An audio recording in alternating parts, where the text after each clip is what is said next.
अस्सलामुअलैकुम नाजरीन, आप देख रहे हैं सहर न्यूज़ HD। रियाज अहमद मलक और आज हम हाज़िर हैं एक और नई स्टोरी के साथ। नाजरीन, मुल्क में इलेक्शन का ऐलान होते ही मुल्क की सियासत में अजीबोगरीब रंग पैदा होना शुरू हो गया है। एक तरफ तो पार्टियां इलेक्शन की तैयारी कर रही हैं, दूसरी तरफ PTI भी अजीबोगरीब सूरत हाल का शिकार है।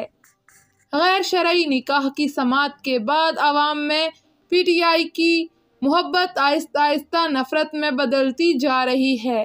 इसके अलावा लोकल खबरें भी शामिल करेंगे, मगर उससे पहले आपसे गुजारिश है कि हमारी आज की इस वीडियो को मुकम्मल देखिएगा, इसे लाइक कर दें, इसे शेयर कर दें। हमारे वो नाजरीन जो हमारे चैनल पर नए आए हैं या फिर आपने अब तक सहर न्यूज़ HD रियाज अहमद मलक को सब्सक्राइब नहीं किया तो इसे सब्सक्राइब करके साथ लगे बेल आइकन को प्रेस कर दें। तो नाजरीन, आज के व्लॉग की ये स्टोरी शुरू करते हैं। मुल्क में इलेक्शन की फिजा पैदा होना शुरू हो चुकी है। मुल्क भर में सिवाय PTI के तमाम पार्टियां इलेक्शन की तैयारी कर रही हैं। पीपल्स पार्टी मुस्लिम लीग नून पर ताबड़तोड़ हमले कर रही है, जिससे मुस्लिम लीग नून की साख बुरी तरह मुतासर हो रही है। दूसरी तरफ मुस्लिम लीग नून का सोशल मीडिया ख्वाब खरगोश के मज़े ले रहा है या पीपल्स पार्टी के इन हमलों को एंजॉय कर रहा है।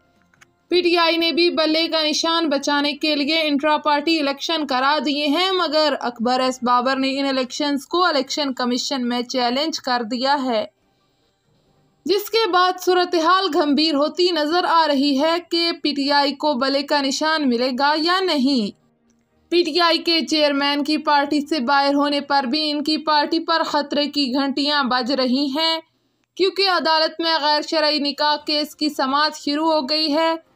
साबिक चेयरमैन की अहलिया के साबिक शोहर खावर मानिका ने निजी TV पर आकर एक नया शोर बर्पा कर दिया, जिसमें उन्होंने बताया कि साबिक चेयरमैन का हमारे घर आना जाना था, जिस पर मुझे एतराज़ था, जिसकी वजह से मेरी अहलिया से मेरी अलहदगी हो गई।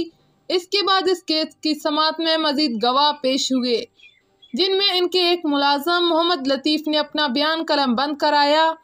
उन्होंने कहा कि साबिक चेयरमैन का खावर मानिका के घर आना जाना था। वो इनके घर आते और बुशरा बीबी के साथ कमरे में चले जाते। जब मैं इनके कमरे में जाता तो साबिक चेयरमैन PTI मुझे गालियां देते थे। उन्होंने बताया, चूंकि मैं खावर मानिका के घर एक अरसा से मुलाजम हूँ और इनके बच्चे मेरे साथ पले बड़े हैं, खावर मानिका का घर तबाह होने का मुझे बेहद अफसोस है। जिसके बाद मजीद गवाहों के बयानात भी कलम बंद किए गए और अदालत ने समाअत 8 दिसंबर तक मुलतवी कर दी। अब अगर खावर मानिका के बयानात का जिक्र किया जाए तो ये बात मशकूक लगती है, क्योंकि खावर मानिका PTI हुकूमत के दौरान इक़्तिदार के मज़े लेते हुए नजर आए। उनकी बेटी भी माँ के साथ नजर आई, मगर उनके मुलाजम की गवाही में कुछ जान नजर आती है।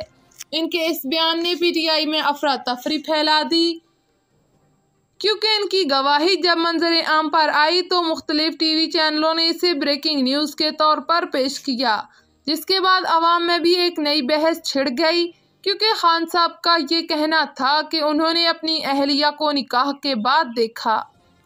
अब ये बात मशकूक हो गई है, क्योंकि इससे कबल भी ये बात सामने आई थी कि पीर मुरीद कई बार मिल चुके हैं, जिसके बाद अवाम में भी अब आहिस्ता आहिस्ता वो नरम गोशा जो PTI के हक में था अब आहिस्ता आहिस्ता नफरत में तब्दील होना शुरू हो गया है, जो PTI के लिए खतरे की घंटी बजा रहा है। PTI के वकील और सोशल मीडिया इनकी भरपूर वकालत कर रहे हैं, मगर चूंकि फिजा बदली हो चुकी है, इसलिए इनकी वकालत भी काम करती नजर नहीं आ रही। अगर यही आलम रहा तो PTI की शिकस्त सामने नजर आना शुरू हो जाएगी। असिस्टेंट कमिश्नर कलर कहार साजिद मुनीर कलियार ग्रां फरोशों के खिलाफ एक्शन में आ गए। कलर कहार मोटरवे और मियानी अड्डा का दौरा किया और ग्रां फरोशों को भारी जुर्माने किए। असिस्टेंट कमिश्नर कलर कहार साजिद मुनीर कलियार ने मोटरवे इंटरचेंज एरिया पर अशियाए ज़रूरिया की कीमतों में इजाफा करने वाले ग्रां फरोशों को 6000 रुपये जुर्माना किया, जबकि मियानी अड्डा पर मुनाफाखोरों को चेक किया। आवाम को सब्जियां, फ्रूट और चिकन महंगे दामों फरोख्त करने पर भारी जुर्माने वसूल किए। इस मौके पर उन्होंने कहा कि हुकूमत पंजाब के अहकामात की रोशनी पर एक्शन लेते हुए ग्राम फरोशों के खिलाफ आईनी हाथों से निपटा जाएगा। हाल ही में मियानी अड्डा बूला चौक पर सड़क जिस पर गड़े पड़ चुके थे, ठेकेदार ने इसे ठीक करा दिया, मगर मियानी अड्डा के लोगों ने घरों का पानी दोबारा सड़कों पर छोड़ दिया, जिससे सड़क दोबारा खराब होना शुरू हो गई है। यही पानी सड़क को कई किलोमीटर तक गढ़ों में बदल चुका है। अवामी शिकायत पर उन्होंने इंतजामिया को हदायत की कि वो खुशाब चकवाल रोड पर पानी छोड़ने वालों के खिलाफ कार्रवाई करें जो सड़क की तबाही का मौजब बन रहे हैं। निगरान हुकूमत ने पंजाब भर में मोटरसाइकिल रिक्शों को बंद करने का फैसला किया है। इस खबर के बाद करोड़ों रिक्शा ड्राइवरों में तशवीश की लहर दौड़ गई कि मोटरसाइकिल रिक्शे बंद होने से जहां आवाम को सस्ती सवारी मैसर नहीं आ सकेगी, वहां करोड़ों अफराद बेरोजगार भी हो जाएंगे।